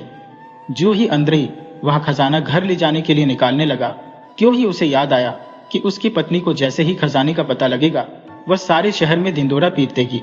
फिर तो खजाना राजा के पास चला जाएगा। उसे समझ नहीं आ रहा था कि वह खजाने को क्या करे। घर ले जाए तो पत्नी से कैसे छिपाए। उसने खजाने को वहीं पास के जंगल में दबा दिया और मन ही मन एक योजना बनाई। फिर वह घर पहुंच गया। घर जाकर खजूरी से कहा कि आज मेरी पूरियां खाने का मन है, जरा जल्दी से बना दो। खजूरी बोली, आज कोई खास बात है क्या? हो सकता है कोई खुशखबरी हो, तुम्हें बाद में बताऊंगा, अंद्रेई ने कहा। सुनकर खजूरी को जोश आ गया और वह खुशखबरी जानने को बेचैन हो गई और फटाफट पूरियां बनाने लगी। अंद्रेई चुपचाप पूरियां खाने लगा। वह एक साथ 4-5 पूरी उठाता और उसमें एक एक पूरी स्वयं खाता, बाकी चुपचाप थैले में डाल लेता। उसकी पत्नी यह देखकर भौचक्की हुई जा रही थी कि अंद्रेई इतनी तेजी से पूरियां खाए जा रहा है। जब अंद्रेई का थैला पूरियों से भर गया तो बोला, अब मेरा पेट भर गया। खजूरी बोली, अब खुशखबरी तो बताओ। अंद्रेई बोला, खुशखबरी यह है कि आज राजा के बेटे की शादी है। पूरा शहर रोशनी से जगमगा रहा है। मैं जगमग देखकर थोड़ी देर में लौटता हूं। अंद्रेई चुपचाप थैला उठाकर चल दिया और बाजार जाकर बहुत सारी जलेबियां और मछलियां खरीद ली। फिर अपनी योजना के अनुसार जंगल में पूरी तैयारी कराया। जब वह खुशी खुशी घर लौटा तो पत्नी उसकी राह देख रही थी। उसने पत्नी के कान में फुसफुसाकर कहा, जानती हो दूसरी बड़ी खुशखबरी क्या है? हमें बहुत बड़ा खजाना मिला है। जल्दी से तैयार हो जाओ, हम खजाना रात में घर लेकर आएंगे। खजूरी जल्दी से तैयार हो गई। कुछ ही देर में वे जंगलों से गुजर रहे थे। अचानक एक पेड़ की नीची टहनी से खजूरी के सिर पर कुछ टकराया। उसने सिर झुकाकर ऊपर की चीज पकड़ने की कोशिश की तो देखा हाथ में जलेबी थी। खजूरी जलेबी देखकर हैरान रह गई। वह अंद्रेई से बोली, सुनते ही जी, यहाँ पेड़ पर जलेबी लटकी थी, मेरे हाथ में आ गई। है ना कैसी आश्चर्य की बात? अंद्रेई बोला, इसमें आश्चर्य की क्या बात है? ये जलेबियों के ही पेड़ है। क्या तुमने जलेबी का पेड़ नहीं देखा? खजूरी आश्चर्यचकित होकर ऊपर देखने लगी। उसने देखा सभी पेड़ों पर ढेरों जलेबियां उगी है। वह उनमें से 2-3 जलेबी तोड़कर आगे बढ़ने लगी और चलते चलते खाने लगी। वह बोली, आज कमाल का दिन है, आज ही हमें खजाना मिला है, आज ही राजा के बेटे की शादी है, आज ही मैंने जलेबियां के पेड़ देखे हैं। हाँ, वाकई आज कमाल का दिन है। अंद्रेई ने हाँ में हाँ मिलाई। वे जंगल में कुछ ही दूर गए थे कि खजूरी ने देखा जंगल में स्थान स्थान पर मछलियां पड़ी थी। वहां जमीन भी हल्की सी गीली थी, कुछ मछलियां मरी हुई थी और कुछ हिलडुल रही थी, उनमें अभी जान बाकी थी। इतने में अंद्रेई खजूरी से बोला, लगता है आज जंगल में मछलियों की बारिश हुई है, और मजे की बात यह है कि यह बारिश अभी थोड़ी ही देर पहले हुई लगती है, क्योंकि कुछ मछलियां जिंदा है। आज तो हम जरा जल्दी में हैं, वरना मछलियां अपने थैले में भर लेते, खाने के काम आती। खजूरी ने विस्मय से आंखें फैलाकर पूछा, क्या कहा? मछलियों की बारिश? ये तो कमाल हो गया। वाकई आज कमाल का दिन है। मुझे एक और नई चीज देखने और सुनने को मिल रही है। मैंने तो मछलियों की बारिश के बारे में आज तक नहीं सुना। असल में तुम्हें बाहर की चीजों का पता नहीं रहता, क्योंकि तुम घर में ही रहती हो, वरना तुम्हें जंगल में मछलियों की बारिश का अवश्य पता होता। अंद्रेई बोला। वे आगे बढ़ने लगे। रात का अंधियारा बढ़ता जा रहा था। कुछ ही देर में कंटीली झाड़ियों पर कोई सफेद सी वस्तु दिखाई देने लगी। खजूरी पहले से ही आश्चर्य में डूबी हुई थी, आगे झुककर देखने लगी। यह सफेद सफेद गोल सा क्या हो सकता है? इतने में उसने हाथ बढ़ाया और बोली, झाड़ पर पूरिया? लगता है कि जलेबी के पेड़ की तरफ जंगल में पूरियों के झाड़ भी होते हैं। अब मुझे समझ आ गया कि जंगल में कैसे अनोखे पेड़ होते हैं। अंद्रेई ने कहा, लगता है तुम्हें एक ही दिन में जंगल की सारी चीजों की अच्छी जानकारी हो गई है। तुमने पूरियों के झाड़ भी पहली बार देखे हैं ना? हाँ, सो तो है। अब आज कमाल का दिन है, तो कमाल ही कमाल देखने को मिल रहे हैं। चलो अब यह भी बताओ, खजाना कहाँ है? खजूरी बोली, हम खजाने के पास पहुंचने ही वाले हैं। वो देखो, पास के तालाब में किसी ने जाल बिछाया हुआ है। मैं देखता हूं कि जाल में कुछ फंसा या यूं ही लटका हुआ है। अंद्रेई ने आगे बढ़कर जाल उठा लिया। जाल देखकर खजूरी आश्चर्य से आंखें फैलाते हुए बोली, पानी के अंदर खरगोश? ये कैसे हो सकता है? क्या जंगल में खरगोश पानी में भी रहते हैं? हाँ, क्यों नहीं। सामने देखो, खजाना यही है। अब हम खजाना निकालेंगे, अंद्रेई ने रोकते हुए कहा। एक स्थान से मिट्टी खोदकर अंद्रेई ने सोने का कलश निकालकर खजूरी को खजाना दिखाया। खजूरी की खुशी और विस्मय देखते ही बनता था। अंद्रेई ने चुपचाप गड्ढा वापस भरा और अपने दुशाले में कलश को ढक लिया। कुछ ही देर में अंद्रेई और खजूरी खजाना लेकर वापस घर पहुंचे। दोनों ही चल चलकर थक गए थे, अतः दोनों ने सलाह की कि सुबह उठकर सोचेंगे कि हमें इस खजाने का क्या इंतजाम करना है। अभी सो जाते हैं। दोनों लेटते ही सो गए। सोते ही अंद्रेई को खजाने के बारे में बुरे बुरे सपने आने लगे और कुछ ही देर में अंद्रेई घबराकर उठ बैठा। उसने देखा खजाना सही सलामत घर में रखा है और सुबह होने में देर है। अंद्रेई चुपचाप उठा और स्वर्ण कलश को ढककर सुरक्षित स्थान पर रखाया, फिर चैन से सो गया। सुबह निकले 2-3 घंटे हो चुके थे, पर अंद्रेई सोया हुआ था। अचानक घर के बाहर शोर शराबा सुनकर अंद्रेई की आंख खुली। उसने उठकर देखा, बाहर लोगों की भीड़ जमा थी। पूछने पर पता लगा कि लोग खजाना देखने आए थे। उसकी पत्नी खजूरी सुबह ही पानी भरने गई तो अपनी पड़ोसिनों को खुशखबरी सुना आई थी कि हमें बहुत बड़ा खजाना मिला है। अत लोग उसे बधाई देने व खजाने के दर्शन करने आए थे। अंद्रेई ने लोगों से कहा, लगता है मेरी पत्नी ने सपने में कोई खजाना देखा है, जिसके बारे में उसने आप लोगों को बताया है। मुझे तो ऐसा कोई खजाना नहीं मिला। लोग निराश होकर लौट गए। बात फैलते फैलते राजा तक पहुंच गई। राजा ने अंद्रेई को बुलवा भेजा। अंद्रेई की राजा के सामने पेशी हुई। राजा ने पूछा, सुना है तुम्हें कोई बहुत बड़ा खजाना मिला है? कहाँ है वह खजाना? हुजूर, मुझे तो ऐसा कोई खजाना नहीं मिला। मुझे समझ में नहीं आ रहा कि आप क्या बात कर रहे हैं। अंद्रेई बोला, यह कैसे हो सकता है? तुम्हारी पत्नी ने स्वयं लोगों को उस खजाने के बारे में बताया है। राजा ने कहा, हुजूर माफ करें, मेरी पत्नी बहुत गप्पी है। आप उसकी बात का यकीन न करें। नहीं, हम इस बात की परीक्षा स्वयं करेंगे, राजा ने कहा। फिर राजा ने अंद्रेई की पत्नी खजूरी को अगले दिन दरबार में पेश होने की आज्ञा दी। खजूरी खुशी खुशी राजा के दरबार में हाजिर हो गई। राजा ने पूछा, सुना है कि तुम्हें कोई बड़ा खजाना मिला है? जी माई बाप, आप सही फरमा रही हैं। हमें वह खजाना 2-3 दिन पहले मिला था, खजूरी बोली। राजा ने पूछा, तुम्हें वह खजाना कहाँ मिला, जरा विस्तार से बताओ। खजूरी आत्मविश्वास से भरकर बोली, हुजूर, उस दिन कमाल का दिन था, परसों की ही बात है। हुजूर, उस दिन राजा के यानी आपके बेटे की शादी भी थी। मेरे पति शहर की जगमग देखने गए थे। राजा एकदम चुप हो गया, फिर बोला, मेरा तो कोई शादी लायक बेटा नहीं है, मेरा बेटा तो सिर्फ 4 वर्ष का है। तुम्हें ठीक से तो याद है ना, जरा सोच समझ कर बोलो। खजूरी बोली, साहब, हम उसी रात को खजाना लेने गए थे। उस दिन कमाल का दिन था। मैंने उस दिन पहली बार जलेबियों के पेड़ देखे, बहुत सारी जलेबियां तोड़कर खाई भी। राजा आश्चर्य से खजूरी को देख रहा था। जलेबियों के पेड़? हुजूर, उस कमाल के दिन मैंने मछलियों की बरसात देखी, पानी में रहने वाले खरगोश को देखा और राजा ने कहा, लगता है यह कोई पागल औरत है, इसे यहां से ले जाओ। जब राजा के सैनिक उसे बाहर ले जाने लगे तो खजूरी चिल्लाकर कहने लगी, मैं सच कहती हूं कि हमें सोने के कलश में खजाना मिला था।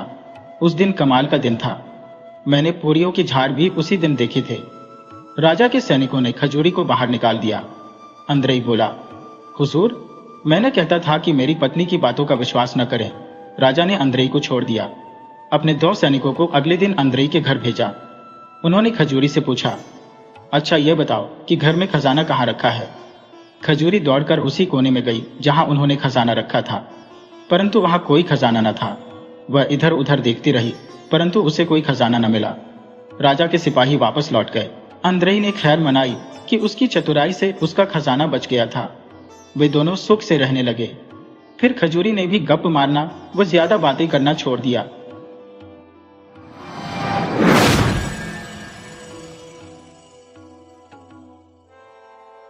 बहुत पुरानी बात है।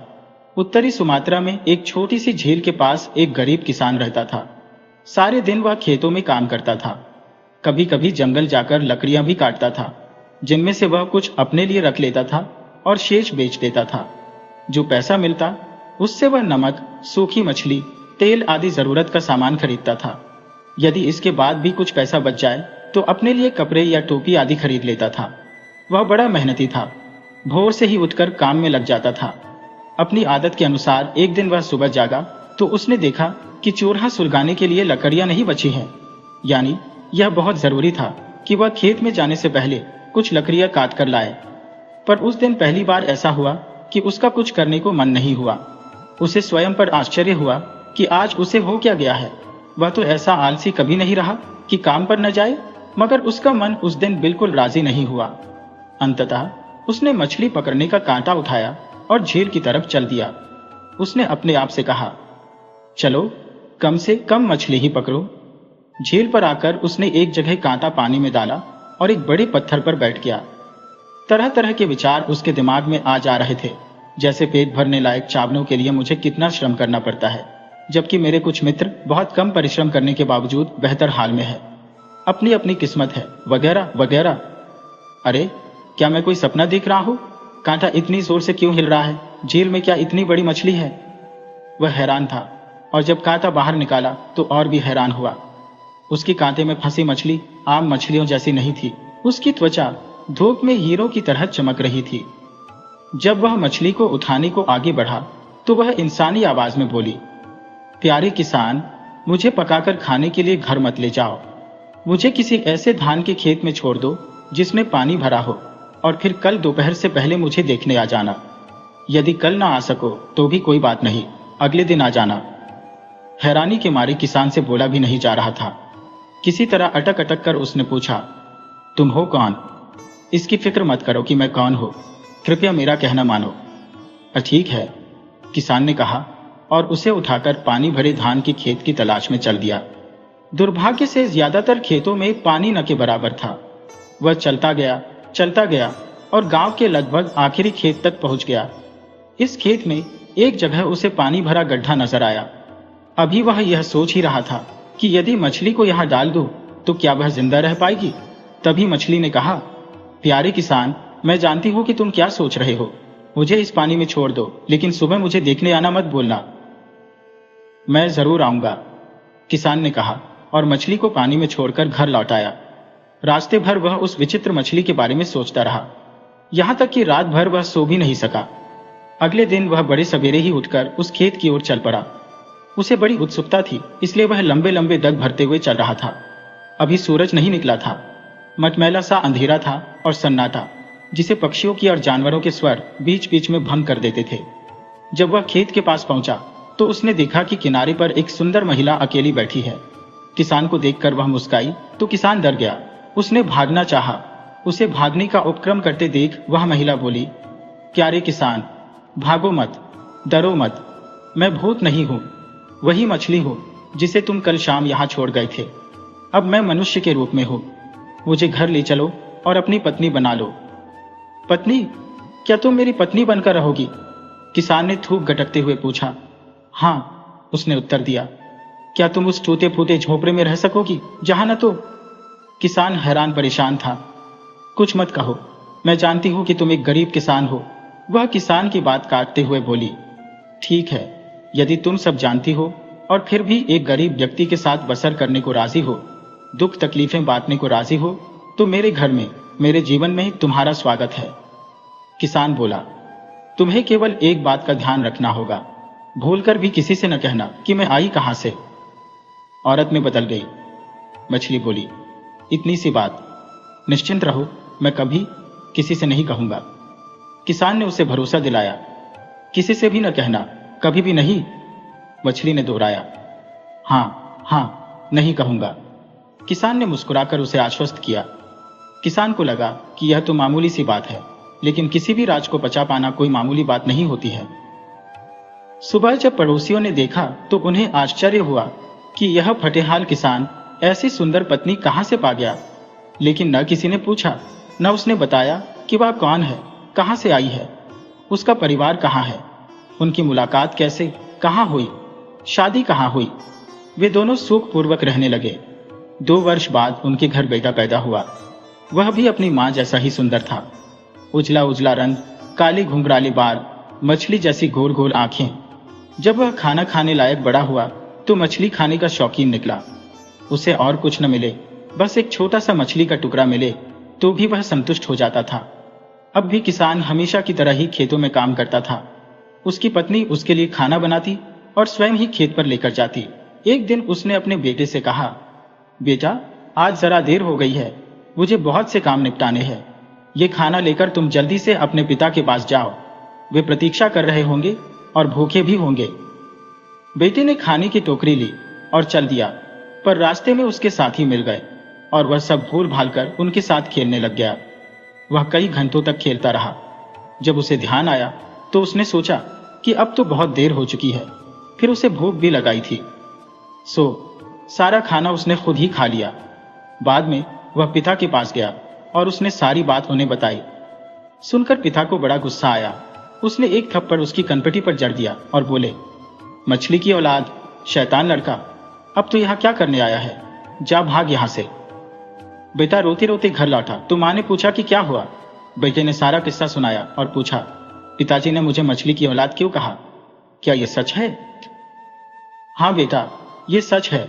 मुझे अफसोस है कि तुम्हारे पिता ने राज खोल दिया। अब मैं कुछ नहीं कर सकती। तुम जल्दी करो, दौड़कर उस सामने वाली पहाड़ी तक पहुंचो और जितनी जल्दी उस पर चढ़ सकती हो चढ़ जाओ। मैं भी आती हूँ। अब जल्दी ही यह सारा क्षेत्र जलमग्न हो जाएगा। जल्दी करो, दौड़कर जाओ। उसकी मां ने कहा। बेटे के जाते ही मां ने जितनी शक्ति से बजा सकती थी उतनी शक्ति से ड्रम बजाना शुरू कर दिया। देखते ही देखते सारा आसमान काले बादलों से ढक गया। बादलों की गर्जन और बिजली की चमक ने लोगों में दहशत भर दी। तेज हवा ने बड़े बड़े पेड़ उखाड़ डाले। मूसलाधार बारिश होने लगी। थोड़े ही समय में सारे क्षेत्र में 1-1 मीटर पानी भर गया। लोग घबरा रहे थे। चीख पुकार मच गई थी। सुरक्षित क्षेत्र की तलाश में लोग बदहवास भाग रहे थे। जो लोग ऊंची जगहों पर पहुंच सके वे बच गए। शेष बाढ़ की भेंट चढ़ गए। कितने ही मवेशी मारे गए। कुछ दिनों बाद बाढ़ का पानी उतर गया, लेकिन जहां किसान की झोपड़ी थी वहां पानी भरा रहा, बल्कि उसका स्तर लगातार बढ़ता ही गया। अंततः उसने एक झील की शक्ल अख्तियार कर ली। बाद में इस झील का नाम पड़ा तोबा झील। इस झील के पास के निवासियों का मानना है कि वह मछली जो औरत बनकर गांव में रही थी अब भी इसी झील में रहती है, और जब वहां कोई नहीं होता तब वह सतह पर भी आती है।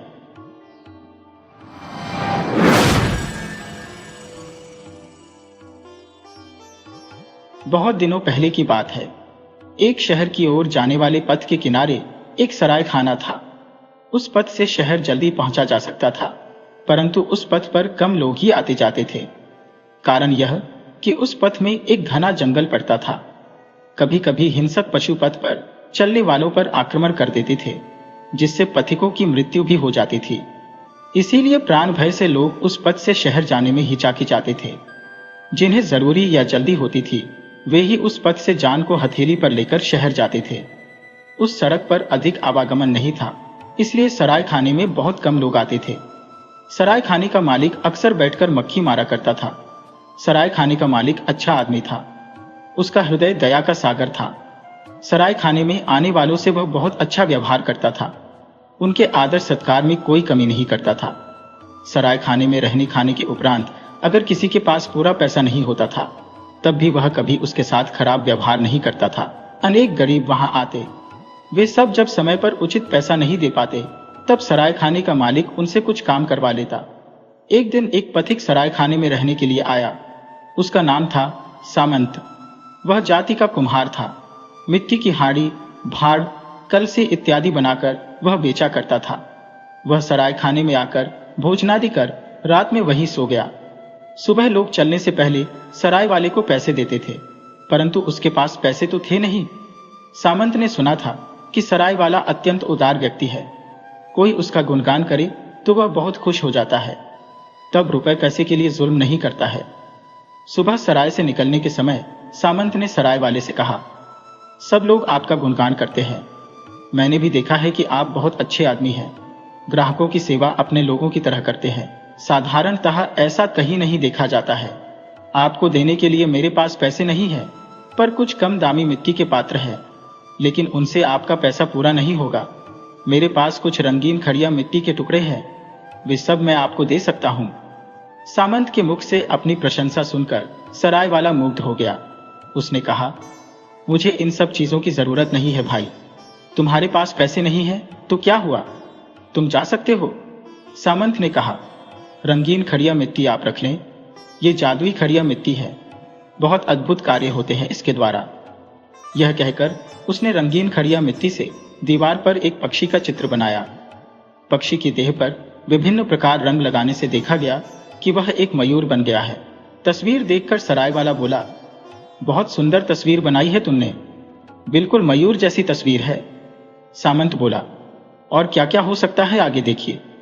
इस तस्वीर वाले मयूर को मैं जीवित कर दूंगा।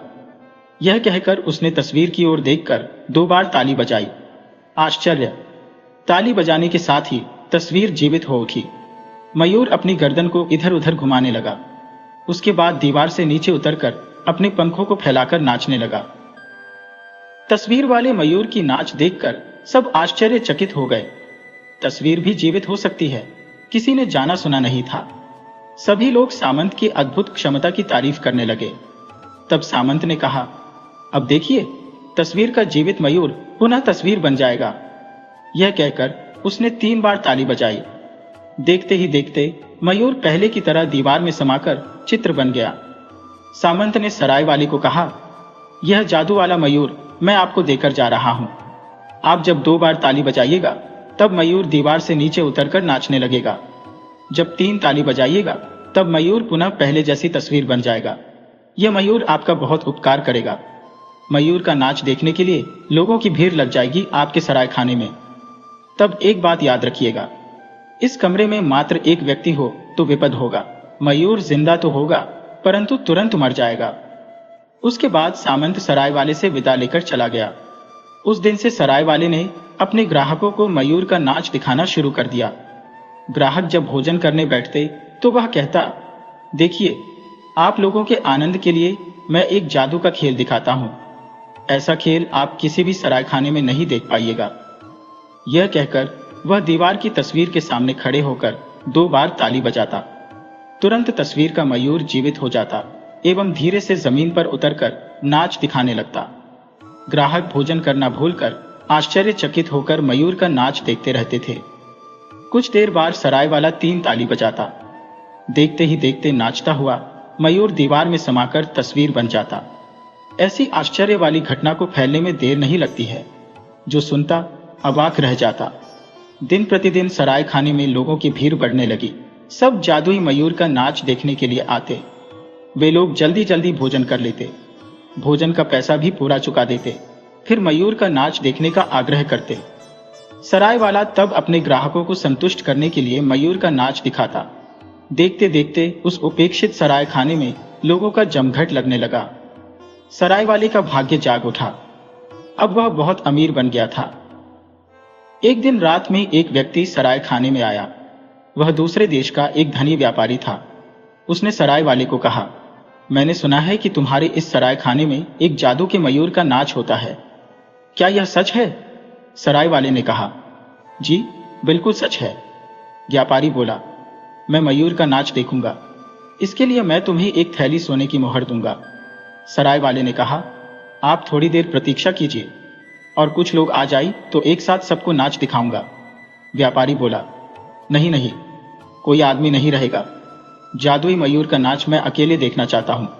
यह लो सोने की मोहर की थैली। एक थैली सोने की मोहर पाकर सराय वाला बहुत खुश हो गया। कुम्हार सामंत की बात उसे याद नहीं रही।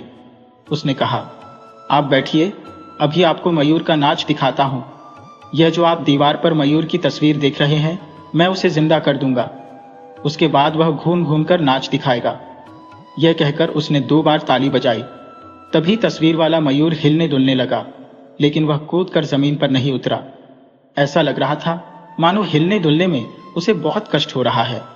धीरे धीरे अत्यंत कष्टपूर्वक वह जमीन पर उतरा, परंतु नाच नहीं सका। खड़े खड़े वह थर थर कांपने लगा।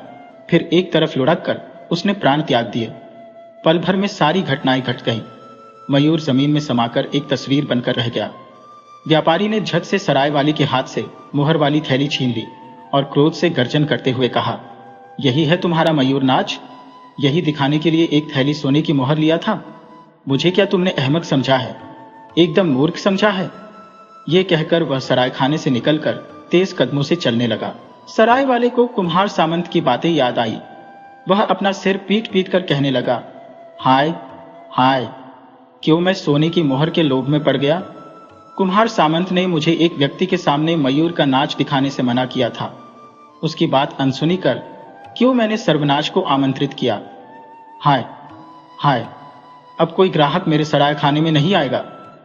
सराय वाले ने बड़ी आशा के साथ कई बार तालियां बजाई, पर तस्वीर वाला मयूर जीवित नहीं हुआ। रात बहुत बीत गई थी। सराय वाला घनघोर नींद में था। तभी हठात एक बांसुरी की आवाज सुनकर उसकी नींद टूट गई। इतनी रात को उसके दरवाजे पर कौन बांसुरी बजा रहा है, यह देखने के लिए वह दरवाजा खोलकर बाहर निकला। देखा, वही सामंत बांसुरी बजा रहा है। खुले दरवाजे से वह भीतर आया और मयूर की तस्वीर के पास खड़े होकर बांसुरी बजाने लगा। कुछ ही देर में वह मयूर जीवित हो उठा। वह सामंत के पीछे पीछे चलते चलते रात्रि के अंधकार में विलीन हो गया। उसके बाद उन्हें फिर किसी ने नहीं देखा।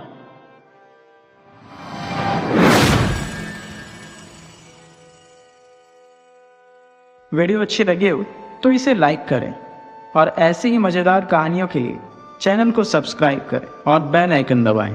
ज़्यादा से ज़्यादा अपने दोस्तों को शेयर करें। धन्यवाद।